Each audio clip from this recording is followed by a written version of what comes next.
Olá, vamos hoje mergulhar um pouco no nosso universo interior, né? Olá, vamos sim. A ideia é explorar como a fantasia inconsciente e também a formação de símbolos, como que isso molda quem a gente é. Uhum. A gente vai usar como base algumas ideias da psicanálise, especialmente da Hannah Siegel. Temos uns trechos bem legais aqui para iluminar isso. Ótimo, é um tema fascinante. A nossa missão aqui, então, é entender como esses processos, que muitas vezes nem percebemos, né? Como eles influenciam nossa experiência, nosso pensamento. E a nossa interação com o mundo lá fora, claro. Exato. Bom, vamos tentar desempacotar isso. A primeira coisa que acho importante dizer é que fantasia aqui não é só sonhar acordado, certo? Não mesmo. Susan Isaacs, por exemplo, ela via a fantasia como a forma primária da mente expressar os instintos. Instintos tipo fome, agressividade. Isso é quase como se fosse a representação mental, o correlato psíquico do instinto. É a linguagem dele. Entendi. Uma linguagem bem básica, então. Exato. E o que é fascinante no trabalho dela é como isso está ligado ao corpo. As primeiríssimas fantasias, tipo a do seio bom que nutre ou do objeto mau que frustra, Hum. elas são sentidas quase, fisicamente. É como se o bebê, ao sentir fome e desejar o leite, ele já meio que o saboreasse na mente, sabe? Uma espécie de alucinação. Quase isso. Uma realização alucinatória do desejo, que mistura o desejo libidinal e o destrutivo também. Nesse estágio inicial, assim, a fronteira entre o que é fantasia interna e realidade externa é muito, muito tênue. Ah, então fantasia e realidade se confundem ali no começo. Totalmente. Para o bebê, a fantasia é a experiência primordial. Não tem essa separação clara que a gente faz depois. Entendi. Não é só um pensamento, é uma vivência corporal quase. Mas como essa fantasia mais bruta, essa vivência interna, começa a lidar com o mundo real. Ah, aí a coisa começa a ficar complexa. É uma via de mão dupla, né? Como assim? A realidade externa, tipo a presença ou a ausência da mãe, a satisfação ou frustração, isso vai aos pouquinhos moldando a fantasia. Mas o contrário também acontece, e muito. A fantasia colore a realidade. Exatamente. A nossa fantasia interna colore como a gente percebe e interpreta o que vem de fora. E é aqui que fica bem interessante, porque a fantasia também funciona como uma defesa. Defesa. Defesa contra o quê? Contra a realidade, muitas vezes. Principalmente contra a frustração que a realidade inevitavelmente traz, né? É uma forma de proteger o ego. Hum. E como isso funciona na prática? Como que a fantasia nos defende? Bom, aí a gente entra nos famosos mecanismos de defesa, que o pessoal da psicanálise fala tanto. Introjeção, projeção. Sim, sim. A Siegel tem uma visão muito interessante disso.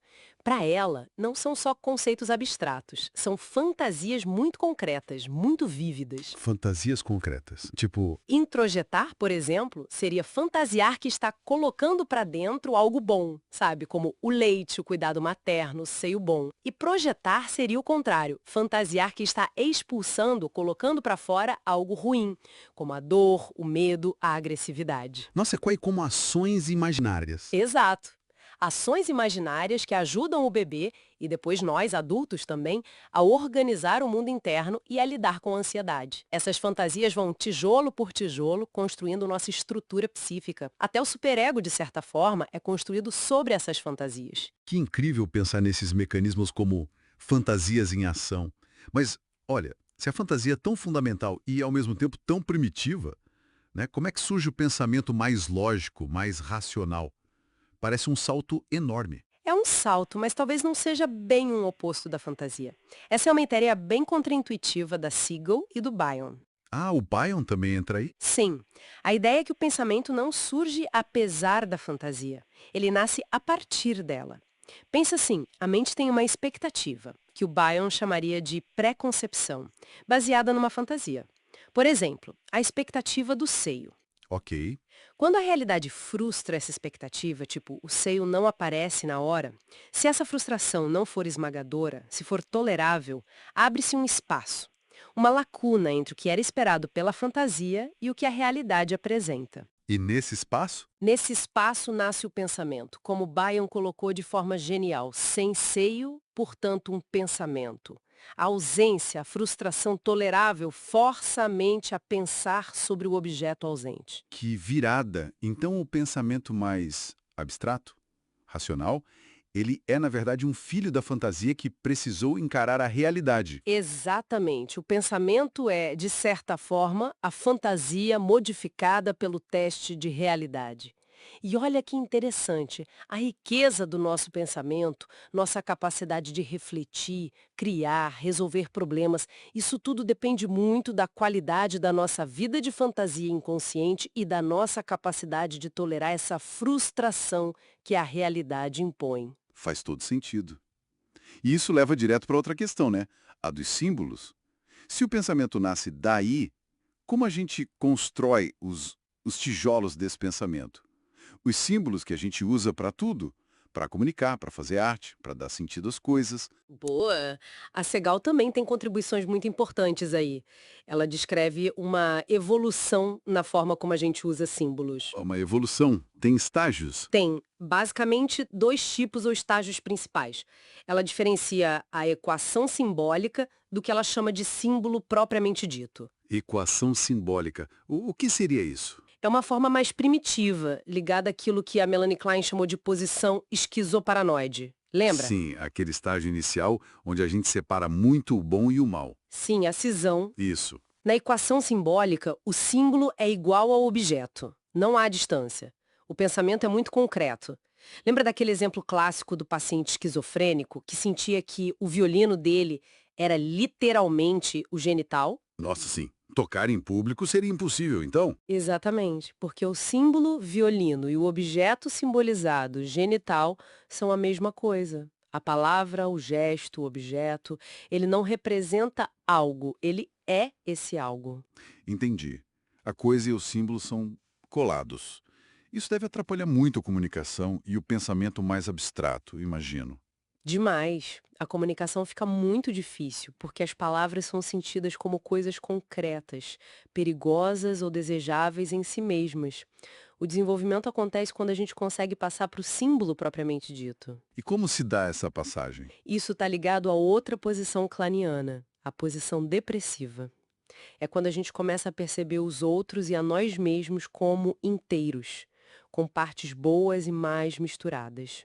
Aí vem a culpa pela agressividade, o medo de ter danificado o objeto amado e o desejo de reparar. Ah, a capacidade de sentir culpa e reparar. Isso. É essa experiência emocional que permite criar uma distância. O símbolo, agora, pode representar o objeto, sem ser idêntico a ele. O violino pode até simbolizar algo muito pessoal, muito íntimo, mas ele continua sendo um violino. Existe uma separação. Então, a grande conquista é poder usar uma coisa para significar outra, mas sabendo que elas não são a mesma coisa. Essa flexibilidade. Precisamente. Essa capacidade é fundamental. Ela permite a sublimação, que é usar a energia da fantasia de forma criativa, na arte, na ciência.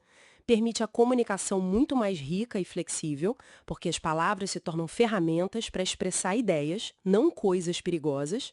E permite o próprio pensamento abstrato. Faz sentido. Claro, essa capacidade não é, digamos, garantida para sempre. Ela pode ser frágil. Em momentos de muito estresse, de muita ansiedade, a gente pode regredir, né, e voltar a tratar os símbolos como se fossem equações concretas de novo. Entendi. É um desenvolvimento, mas pode haver retrocessos. Exato.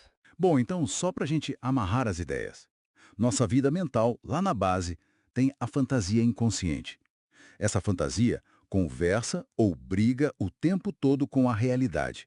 Ela também molda nossas defesas e a nossa estrutura interna. Uhum. O pensamento mais elaborado, que a gente valoriza tanto, ele não é o oposto da fantasia, mas nasce desse confronto dela com a realidade. Um confronto que precisa ser tolerável, né? Sim, bem lembrado. E, finalmente, nossa capacidade de usar símbolos, que é a base da comunicação e da cultura, evolui. Sai de uma identificação total, concreta, a equação simbólica, para uma representação mais flexível, que é o símbolo propriamente dito. E isso é crucial para o nosso desenvolvimento, para a comunicação, para a criatividade. Perfeito. É uma jornada e tanto, né? Desde essas primeiras vivências corporais e fantasias primárias até a capacidade de usar linguagem e criar significados complexos. E aí, talvez para finalizar, fica uma provocação, né? Manda. Pensar o quanto do nosso pensamento cotidiano, da nossa capacidade de conversar, de nos relacionar, de construir cultura, o quanto tudo isso depende dessa habilidade de simbolizar. Uma habilidade que foi forjada lá atrás, na infância, ao lidar com emoções muito intensas, de conexão, de perda, de raiva, de reparação. É verdade, a gente usa isso o tempo todo sem pensar. Pois é. E o que acontece tanto no nível individual quanto no coletivo, quando essa capacidade fundamental de criar e usar símbolos se fragiliza? Ou quando ela se rompe, como a gente vê em algumas perturbações mais graves? É, uma questão profunda. Fica aí a reflexão para o pessoal. Fica a reflexão.